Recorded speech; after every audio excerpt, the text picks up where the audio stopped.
గతంలో అనుకున్నట్లే జరిగింది. ఇదివరకు బ్రూస్లీ సినిమాకు కూడా ఇలాగే ప్లాన్ చేశారు, కానీ అప్పట్లో అది వర్కౌట్ కాలేదు. కానీ ఈ ఏడాది ధృవ సినిమాతో మెగా అభిమానుల కోరిక తీర్చేయాలని చూస్తున్నాడు రామ్ చరణ్. ఇప్పటి వరకు ఉన్న ప్లానింగ్ ప్రకారం వచ్చే నెలలో డాడ్ మెగాస్టార్ చిరంజీవి బర్త్డేకి ధృవ సినిమా టీజర్ విడుదల చేయాలని అనుకుంటున్నారట. అంటే ఆగస్టు 22న సురేందర్ రెడ్డి డైరెక్షన్ లో రూపొందుతున్న ఈ తని ఊర్వన్ రీమేక్ టీజర్ రిలీజ్ చేస్తారన్నమాట. ఆ తర్వాత సెప్టెంబర్ 2న బాబాయ్ పవన్ కళ్యాణ్ బర్త్డే ఉండనే ఉంది.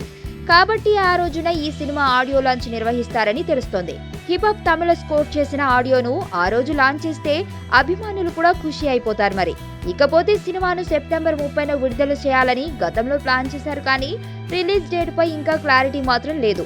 గత సంవత్సరం అక్టోబర్లో బ్రూస్లీ సినిమాతో ఫ్లాప్ ను చవిచూసిన రామ్ చరణ్ ఇప్పుడు సెంటిమెంటల్ గా తీసుకుని అక్టోబర్ ను వదిలేసి సెప్టెంబర్ 30నే వస్తే బెటర్ అని అభిమానుల ఫీలింగ్.